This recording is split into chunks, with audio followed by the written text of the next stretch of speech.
Hello నమస్తే.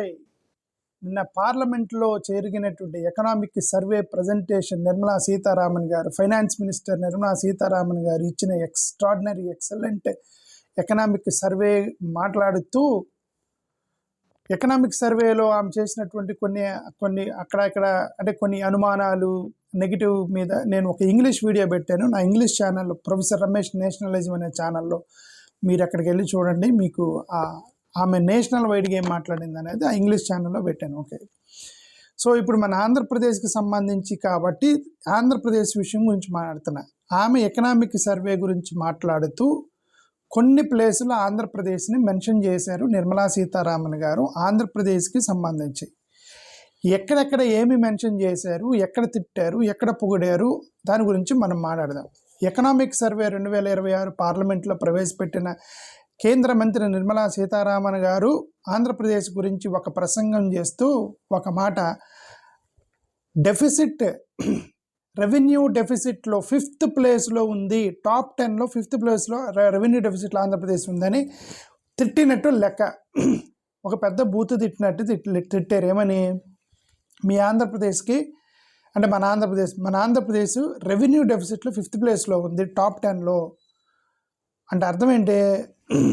మొత్తం 30 రాష్ట్రాల్లో రెవెన్యూ డెఫిసిట్లోకి వెళ్ళేవి ఒక 10 ఉంటే ఆ 10లో మనం 5th పొజిషన్. అంటే రెవెన్యూ డెఫిసిట్లో ఉన్న రెవెన్యూ డెఫిసిట్ వచ్చేవి 10 అయితే దాంట్లో 5th ప్లేస్ మనం ఉన్నామంటే అర్థం ఏంటంటే మొత్తం 30 లిస్ట్ చేస్తే మనం 5th పొజిషన్లో ఉన్నాం. లాస్ట్ 5th పొజిషన్లో ఇన్కమ్స్ జనరేషన్ చేసే రాష్ట్రంలో ఉన్నామని అర్థమవుతుందా? That is what she meant, that 5th పొజిషన్లో ఉంది రెవెన్యూ డెఫిసిట్లు. అంటే అర్థం అదే. అంటే దానికి కారణం ఏంటంటే మనం ఎక్కువగా ఓన్ రెవెన్యూ జనరేషన్ చేయలేకపోతున్నాము, ఎక్స్పెండిచర్ ఎక్కువైపోతుంది, ప్లస్ ఇన్కమ్ తక్కువ అవుతుంది అని అర్థం.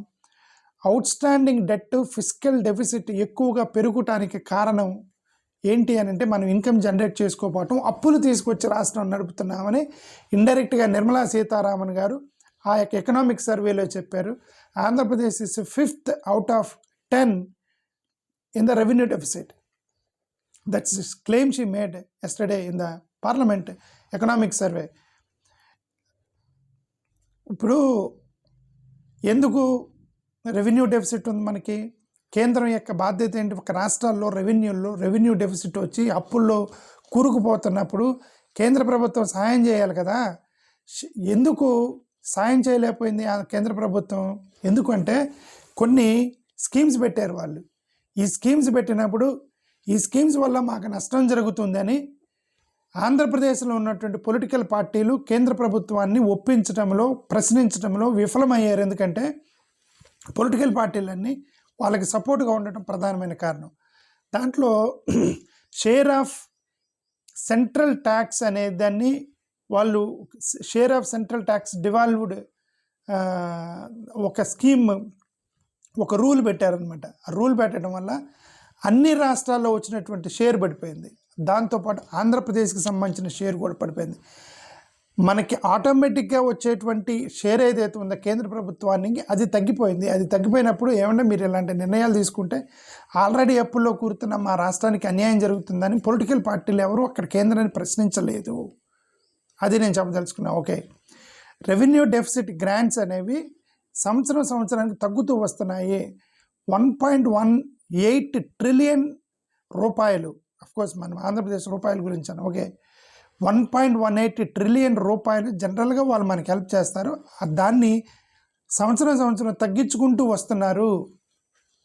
అంటే అర్థం రెవెన్యూ డెఫిసిట్ గ్రాంట్ అనేది ఆంధ్రప్రదేశ్కి తగ్గుతూ వస్తుంది. ఎందుకు మాకు రెవెన్యూ డెఫిసిట్ గ్రాంట్ ఇవ్వట్లేదని కేంద్ర ప్రభుత్వాన్ని ప్రశ్నించేటువంటి పొలిటికల్ పార్టీలు ఆంధ్రప్రదేశ్లో లేవు. నేను అది చెప్పదలుచుకున్నా. ఓకే, ఇన్సఫిషియెంట్ సెంట్రల్ ఎయిడ్ 43,488, 2023లో 43,488 కోట్ల రూపాయల రెవెన్యూ డెఫిసిట్ అనుకుంటా. రెవెన్యూ డెఫిసిట్ ఉంటే 43,488 కోట్ల రూపాయలు 2020 రెవెన్యూ డెఫిసిట్ ఉంటే దాంట్లో కేవలం 24% మాత్రమే కేంద్రము కంపెన్సేట్ చేసింది రెవెన్యూ డెఫిసిట్ వస్తే. రాష్ట్రాలకు డెఫిసిట్ వచ్చినప్పుడు ఆదుకోవాల్సిన బాధ్యత కేంద్రానిది. 100 రూపాయలు అప్పు పడితే దాంట్లో 24 రూపాయలు ఇచ్చి మిగతా మీరు సావండి అన్నట్టుగా ఇచ్చేశారు. కేంద్రాన్ని ప్రశ్నించడానికి ఇక్కడ ఆంధ్రప్రదేశ్ పొలిటికల్ పార్టీలు ఎవరు ధైర్యం చేయలేదు. మోరోవర్ వాళ్ళని పొగుడుతూ వస్తున్నారు అందరూ, అన్ని పొలిటికల్ పార్టీలు. ఓకే, స్టేట్ ఓన్ రెవెన్యూ అనేదాన్ని బూస్ట్ చేయలేకపోయారు. ఎస్ఓటిఆర్ అని ఒకటి ఉంటుంది. Okay, state own tax revenues అని ఒకటి ఉంది. ఈ స్టేట్ ఓన్ ట్యాక్స్ రెవెన్యూస్ అనేదాన్ని మహారాష్ట్రతో పోల్చుకుంటే, తెలంగాణతో పోల్చుకుంటే మనకి తక్కువ ఇచ్చారు.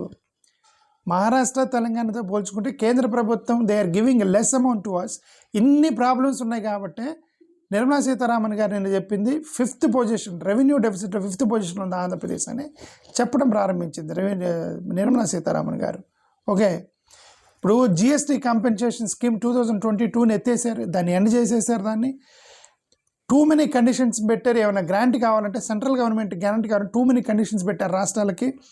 సో స్పెషల్ సపోర్ట్ అయితే ఇవ్వలేదు. సో ఇవన్నీ కూడా ప్రాబ్లమ్స్.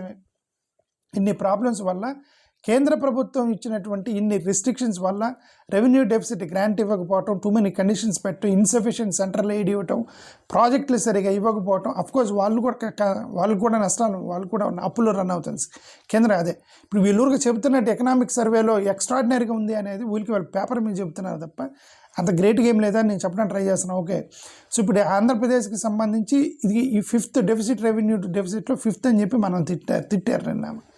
అంటే తిట్టారంటే దాంట్లో మెన్షన్ చేస్తారు, తిట్టినట్టే లెక్క అని చెప్తాను. అది ఒకటి మాట్లాడిందాం. రెండోది ఏం మాట్లాడారు, ఆంధ్రప్రదేశ్ ఇన్ఫ్లేషన్ని కంట్రోల్ చేయటంలో అంటే నేషనల్ యావరేజ్ కంటే మంది తక్కువ ఉంది అని మెన్షన్ చేశారు. National average inflation 1.7% controlled, tamed అని మాట్లాడారు నిన్న. దాంట్లో ఆంధ్రప్రదేశ్ని మెన్షన్ చేస్తూ ఆంధ్రప్రదేశ్ అనేది 1.39% ఉంది, నేషనల్ ఇన్ఫ్లేషన్ 1.7% ఉందని చెప్పి ఆమె చెప్పడానికి. యాక్చువల్గా ఈ ఇన్ఫ్లేషన్ అనేది వాళ్ళ క్యాలిక్యులేషన్స్ అదే చెప్పారు. ఇన్ఫ్లేషన్ క్యాలిక్యులేషన్స్లో IMF, వరల్డ్ బ్యాంక్ లాంటి వాళ్ళు సి గ్రేడ్ ఇచ్చారు. మనం వేసుకున్న లెక్కలకి ఇట్లాంటి లెక్కలు వేసుకుంటే ఇన్ఫ్లేషన్ కాదు కదా ప్రతి ఒక్కటి తగ్గుతాయని చెప్పి సి గ్రేడ్ ఇచ్చారు మనకి. ఓకే, అంటే ఒక ఎగ్జామ్ పిల్లోడు ఎగ్జామ్ రాసిన తర్వాత వాడు రాసిన ఆన్సర్లను బట్టి ఇది సి గ్రేడ్ ఇస్తే ఏంటి, సి గ్రేడ్ ఇస్తే అర్థం కరెక్ట్గా ఆన్సర్ రాయలేదని కదా అర్థం పిల్లలకి. అలాగే ఇప్పుడు మన IMF, వరల్డ్ బ్యాంక్ వాళ్ళు మనం ఇచ్చినటువంటి ఈ యొక్క CPI consumer price index calculations, GDP calculations ఇవన్నీ ఎన్నిటికి సి గ్రేడ్ ఇచ్చారు. ఓకే, కాబట్టి ఇప్పుడు CPI ప్రైస్ ఇండెక్స్ చాలా తక్కువ ఉంది అని చెప్తారు. మిమ్మల్ని అడుగుతున్న ఇన్ఫ్లేషన్ తగ్గింది అని. నేషనల్ యావరేజ్ కంటే ఇన్ఫ్లేషన్ ఆంధ్రప్రదేశ్లో తక్కువ ఉందని నిర్మలా సీతారామన్ గారు నిన్న చెప్పారు. నేను మీ ఆడియన్స్ని అడుగుతున్నా, మీరు కూరగాయల మార్కెట్కి వెళ్ళినప్పుడు ఎప్పుడైనా అమ్మాయ ప్రైస్ తగ్గిందని అనిపించిందా మీకు? అమ్మాయ బియ్యం ధర తగ్గింది అని అనిపించిందా మీకు? పెట్రోల్ ధర తగ్గింది అని అనిపించిందా మీకు? అమ్మాయ ఆంధ్రప్రదేశ్లో పెట్రోల్ ప్రైసులు పడిపోయినాయి, బియ్యం తగ్గిపోయినాయి, ఆయిల్ మీకు ఎప్పుడైనా అనిపించిందా మార్కెట్కి వెళ్ళినప్పుడు? మీకు ఎప్పుడు అనిపించలేదు అంటే అర్థం ఆన్ పేపర్లో తగ్గించారు తప్ప యాక్చువల్ గ్రౌండ్ రియాలిటీలో ప్రజలకు ఎలాంటి ప్రైస్ తగ్గలేదు. మోరవర్ పెంచుకుంటూ పోతున్నారు రోజు రోజుకి దేశవ్యాప్తంగా అనేది మీకు కూడా తెలుసు. ఓకే, సో ఇదేంటంటే కొన్నిసార్లు ఏంటంటే కొద్దిగా మాన్సూన్ సీజన్లో బాగా వర్షాలు పడ్డప్పుడు పంటలు పండే సమయంలో కొద్దిగా టమాటాలు, ఉల్లిపాయలు వాటి ప్రైసులు తగ్గచ్చు మాన్సూన్ సీజన్లో. దాన్ని దట్ విల్ రిఫ్లెక్ట్ అనమాట. సో ఇది ఈ రెండు మెన్షన్ చేశారు నిర్మలా సీతారామన్ గారు. ఇది ఆంధ్రప్రదేశ్ స్టేట్ డెఫిసిట్ 5th పొజిషన్లో ఉందని, 1.7 ఉన్నటువంటి ఈ యొక్క ఇన్ఫ్లేషన్ని 1.3 తక్కువ ఉంది ఆంధ్రప్రదేశ్కి, నేషనల్ యావరేజ్ కంటే తక్కువ అని ఒక రెండు. ఇక మూడోది ల్యాండ్ డిజిటల్ రికార్డ్స్ గురించి మాట్లాడారు. Land and survey projects drones ఉపయోగించి CORS మెథడాల ద్వారా GIS ద్వారా డిజిటల్ ల్యాండ్ టైటిలింగ్, ఇది జగన్మోహన్ రెడ్డి గారు డ్రోన్స్ ఉపయోగించి ల్యాండ్ టైటిలింగ్ యాక్ట్ పెట్టి రీసర్వే చేశారు కదా జగన్మోహన్ రెడ్డి గారు. దాన్ని మెన్షన్ చేశారనమాట. 2022లో ఆంధ్రప్రదేశ్ ఒక మంచి ప్రభుత్వం చేసింది, అదే మంచి పని చేసింది, CORS డ్రోన్స్ ఉపయోగించి చేశారని జగన్ గారు అంటే అక్కడ మెన్షన్ చేస్తే ఇక్కడ ఎనివే YSRCP వాళ్ళు ఇదిగో జగన్ ప్రభుత్వంలో ఇది జరుగుతుందని వాళ్ళు ప్రచారం చేస్తున్నారు. అది కరెక్టే, నేను జగన్ ప్రభుత్వంలోనే చేశారు అవన్నీ. డ్రోన్స్ ఉపయోగించి ల్యాండ్ సర్వేలు అవన్నీ చేయటం జగన్ ప్రభుత్వంలో జరిగాయి. బట్ అది జరిగినప్పుడు కూడా బట్ ఈమె ఏం చేశారు, ఇక్కడ జగన్ చేసిన దాన్ని ఇదిగో కేంద్రంలో అకౌంట్లో వేసుకోవడానికి ట్రై చేశారు. ఫస్ట్ ఆఫ్ ఆల్ సరే, ఏ రాష్ట్రంలో ఏం చేసినా, ఏ ప్రభుత్వం చేసినా కేంద్రానికి అది overall it is India, so the claim there is no problem in that. But కాకపోతే ఏంటంటే దానివల్ల ఆ సర్వే చేసిన తర్వాత కూడా still there are some problems, errors, right, disagreements, displacements. TDP వాళ్ళు గొడవ చేశారు, ఏమని ఇదిగో బౌండరీలు మార్చారు, మేము మళ్ళీ రీసర్వే చేస్తాం, అది దాని అఫ్కోర్స్ అది పొలిటికల్ అనుకోండి. బట్ స్టిల్ ఫార్మర్స్ నుంచి కంప్లైంట్ వచ్చినాయి, బౌండరీస్ మార్చారని, మా ల్యాండ్ మార్చారని, పేర్లు తప్పు వచ్చినాయని, ఓకే, చచ్చిపోయిన వాళ్ళ పేర్లు కూడా ఇక ల్యాండ్ రికార్డ్స్లోకి వచ్చినాయని, ఇవన్నీ కూడా ఫోన్ నెంబర్ మ్యాచ్ అవ్వలేదు, ఆధార్ నెంబర్లు మిస్ మ్యాచ్ అవుతున్నాయి. సో ఇవన్నీ కూడా వాళ్ళు ఫార్మర్స్ నుంచి ప్రాబ్లమ్స్ అయితే ఉన్నాయి still, even though it's a good survey done by Jaganmohan Reddy. Okay, moreover ఈ సర్వే చేయడం వల్ల ఫార్మర్స్కి ఉపయోగం ఏంటి? ఫార్మర్స్కి ఉపయోగం ఏంటంటే, మీరు ఫార్మర్స్కి కావాల్సినటువంటి డబ్బులు ఇచ్చినప్పుడు, రిబేట్లు ఇచ్చినప్పుడు, ప్రైస్ మద్దతు ధర ఇచ్చినప్పుడు, వాళ్ళకి పెస్టిసైడ్స్ తగ్గించినప్పుడు, ఇవన్నీ చేసినప్పుడు ఫార్మర్స్కి ఉపయోగపడింది. రీసర్వేల వల్ల వాళ్ళ బౌండరీలకు కొత్త బౌండరీ రాళ్ళు వస్తాయే తప్ప వాళ్ళకైతే కడుపు నిండదు. ఓకే, నేనేం క్రిటిసైజ్ చేయట్లా, జగన్ గారు చేసింది మంచి పని, నేనేం క్రిటిసైజ్ చేయట్లా. మరి ఒకవేళ జగన్ అన్న చూస్తే నన్ను తిట్టుకోవద్దని చెప్తాను. ఓకే, నేను basically I'm questioning the central government, not Jaganmohan Reddy. Okay, that's what I'm. ఇంకా నాలుగోది ఏమని చెప్తుంది, AP third largest rice producer అని ఒక పదం వాడారు. అంటే ఇవి ఎక్కడెక్కడ ఆంధ్రప్రదేశ్ గురించి మాట్లాడారో చెప్తున్నా. Andhra Pradesh third largest rice producer. Andhra Pradesh third largest అంటే లార్జెస్ట్ రైస్ ప్రొడ్యూసర్ అంటే దాని అర్థం మనం గ్రేట్గా ఉన్నామని కాదు. ఒక్కోసారి ఏంటంటే క్లాస్లో ఫస్ట్ ర్యాంక్ వచ్చినోడు నాకు ఫస్ట్ ర్యాంక్ వచ్చింది, నేను క్లాస్ ఫస్ట్ అని చెప్పుకుంటాడు. సరే ఎన్ని మార్కులు వచ్చినాయంటే నాకు 30 మార్కులు వచ్చినాయంటే అర్థం ఆ క్లాస్లో మిగతా వాళ్ళందరికీ లెస్ దాన్ 30 వచ్చినాయని అర్థం. క్లాస్ ఫస్ట్కి 30 మార్కులు వస్తే మిగతా వాళ్ళందరికీ లెస్ దాన్ 30 వచ్చినాయని అర్థం. ఇక మనం ఏం సాటిస్ఫై అవ్వాలంటే, పర్లేదు నాకు 30 వచ్చినా సరే మిగతా వాళ్ళకంటే నా బెటర్ వచ్చినాయని సాటిస్ఫై చేసుకోవటం. ఇది అగ్రికల్చర్లో కూడా రైస్ ప్రొడక్షన్లో థర్డ్ ప్లేస్లో ఉన్నాం. But are we producing sufficient rice to ఆంధ్రప్రదేశ్కి మనకి మరి ఎందుకు బియ్యం ధర థర్డ్ లార్జెస్ట్ ప్రైస్ అయితే ధరలు ఎందుకు పెరుగుతూ ఉన్నాయి? రైస్ బ్యాగ్ ఎందుకు 500 రూపాయల నుంచి మొదలెట్టుకుని 2014లో 500 బ్యాగ్ మొదలెట్టుకొని ఈరోజు 2000 దాకా పోయింది రైస్ బ్యాగ్. థర్డ్ లార్జెస్ట్ అయితే ఎక్కడికి పోయింది? ఇదంతా కూడా on paper is different and ground level is different. Okay, third largest అని చెప్పుకుంటే మనకేం ఇన్కమ్ పెరగదు, రైతులకు ఇన్కమ్ పెరగదు, బియ్యం ధర తగ్గదు, కల్టివేషన్ ధర పెరుగుతూ ఉంది, మన సేల్స్ పెరుగుతూ ఉన్నాయి, రైస్ మాఫియా పెరుగుతూ ఉంది. రైస్ మాఫియా మొత్తం ఎక్కడికెక్కడికి కట్టడి చేసేసి రైస్ మాఫియా మొత్తాన్ని మాఫియా వాళ్ళు మొత్తం కూడా రైస్ని స్టోర్ చేసేసి ఆర్టిఫిషియల్ షార్టేజ్ క్రియేట్ చేసి రైస్ బ్యాగుల ధరలు పెంచుకుంటూ పోతున్నారు. అసలు రోజుకి సబ్సిడీ కట్స్ ఇవన్నీ కూడా లేకుండా ఇదంతా జరుగుతూ ఉన్నాయి. ఓకే, ఇంకొకటి మేడం గారు మెన్షన్ చేసింది ఆంధ్రప్రదేశ్ గురించి, బల్క్ డ్రగ్ పార్క్ గురించి మాట్లాడారు. ఎకనామిక్ సర్వేలో ఏమన్నారు, bulk drug park is going to be economic revolution అనేదో మాట్లాడారు. ఫస్ట్ ఆఫ్ ఆల్ అది అండర్ కన్స్ట్రక్షన్ పార్క్. అది అండర్ కన్స్ట్రక్షన్ పార్క్ గురించి నువ్వు ఎకనామిక్ సిస్టంలో పట్టుకొచ్చారంటే అర్థం దట్ ఈజ్ ఇమాజినేషన్. ఓకే, ఇప్పుడు ఇల్లు కట్టుకుంటూ ఉన్నప్పుడు, ఒక కంపెనీ కట్టుకుంటూ ఉన్నప్పుడు, ఇది కంపెనీకి పూర్తయితే నాకు 1000 కోట్ల రూపాయల లాభం వచ్చిందని మీరు ఊహించుకుంటూ ఉంటారు. ఒక్కోసారి కంపెనీలు ఫెయిల్ అవుతాయి. ఓకే, కంపెనీలు ఫెయిల్ అయినప్పుడు నువ్వు పెట్టిన కన్స్ట్రక్షన్తో సహా మొత్తం నష్టం వచ్చేసింది, అప్పుడు తక్కువ అమ్ముకోవాల్సి వచ్చింది. ఓకే, కాబట్టి అది ఇమాజినేషన్. ఇప్పుడు ఈ బల్క్ డ్రగ్ పార్క్ కూడా ఇమాజినేషన్. ఎందుకంటే ఇంతవరకు అక్కడ ప్రొడక్షన్ అవుట్పుట్ చూపించలేదు, ఎంప్లాయ్మెంట్ ఎంతమందికి ఎంప్లాయ్మెంట్ ఇచ్చారో చూపించలేదు, ఎక్స్పోర్ట్ ఎంత చేశారో తెలియదు, రెవెన్యూ ఎంత వస్తుందో బల్క్ డ్రగ్ నుంచి తెలియదు. ఓకే, ఎన్ని జాబులు క్రియేట్ చేశారో తెలియదు, వాటిలో లోకల్ వాళ్ళకి ఎన్ని జాబులు ఇచ్చారో తెలియదు, బయట నుంచి వాళ్ళు తీసుకొచ్చి బల్క్ డ్రగ్ పార్క్లో పెట్టుకున్నారా తెలియదు. ప్రైవేట్ సెక్టార్కి మొత్తం కూడా గ్రోత్ అయితే ఇప్పుడు ఆ బల్క్ డ్రగ్ పార్క్లో. ఓకే, అండర్ కన్స్ట్రక్షన్లో ఉన్నటువంటి బల్క్ డ్రగ్ పార్క్ని ఎకనామిక్ సర్వేలో మెన్షన్ చేశారు మేడం గారు.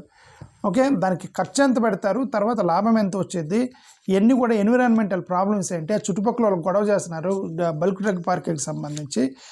ఓకే, వాటర్ ఎక్కువ తీసుకుంటూ ఉండేది, కెమికల్ ఎక్కువగా వాడుతూ ఉంటారు.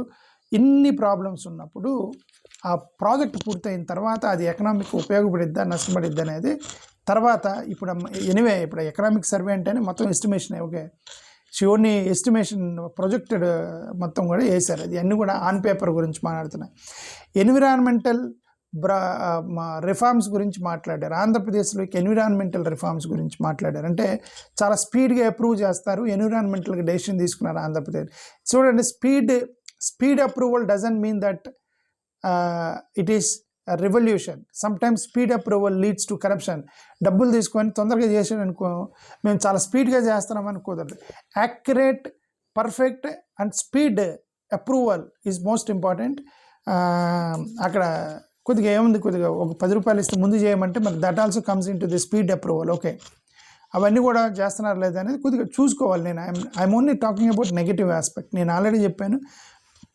వీళ్ళెవరు కేంద్ర ప్రభుత్వంలో ఉన్నట్టు తీసుకున్న నిర్ణయాలను వీళ్ళు ప్రశ్నించట్లేదు కాబట్టి నా ఛానల్లో నేను ప్రశ్నిస్తానని మీకు చెప్పాను ఈ పార్లమెంట్ అయిపోయేంత వరకు నేను అదే చేస్తున్నాను ఓకే కాబట్టి నేను ఓన్లీ ఆ నెగిటివ్ పాయింట్స్ మాట్లాడుతున్నాను మంచి పాయింట్లు పాజిటివ్ పాయింట్స్ అలాగూ న్యూస్ పేపర్లు పెద్ద main line channel TDP Janasena YCP వీళ్ళందరూ మాట్లాడతారు మోడీ గారికి ఫేవరబుల్గా సో కాబట్టి నెగిటివ్గా మాట్లాడటానికి నేను ఒకటి మాట్లాడుతున్నాను నా ఛానల్లో కాబట్టి మీరు దాని అర్థం నేను వాళ్ళు విమర్శిస్తున్నానని కాదు దాని అర్థం ఏంటంటే ఈ యాంగిల్ కూడా వాళ్ళకి చూపించాలి ఆంధ్రప్రదేశ్ ప్రజలకి అనేది నా ఉద్దేశం అంతా తప్ప వేరే ఉద్దేశం లేదు ఓకే ఎన్విరాన్మెంటల్ ఇదంతా కూడా సోషల్ రిఫార్మ్స్ గురించి మాట్లాడారు ఏమని ఎడ్యుకేషన్ ఇంప్రూవ్ అయింది ఆంధ్రప్రదేశ్లో education data but data present చేయకుండా ఎడ్యుకేషన్ అన్నారు ఏ యాంగిల్లో ఇంప్రూవ్ అయింది అనేది ఇంతవరకు చెప్పలేదు మేడం గారు ఓకే డ్రాప్అవుట్స్ పెరుగుతున్నాయి ఆ డ్రాప్అవుట్స్ పెరిగినప్పుడు మరి తెలియదు బట్ జస్ట్ ఎడ్యుకేషన్ అనే పదం వాడారు ఆమె ఫిమేల్ వర్క్ ఫోర్స్ గురించి మాట్లాడారు ఇది ఇన్ఫార్మల్ సెక్టారా ఫార్మల్ సెక్టారా ఫిమేల్ వర్క్ ఫోర్స్ గురించి మాట్లాడారు నో డేటా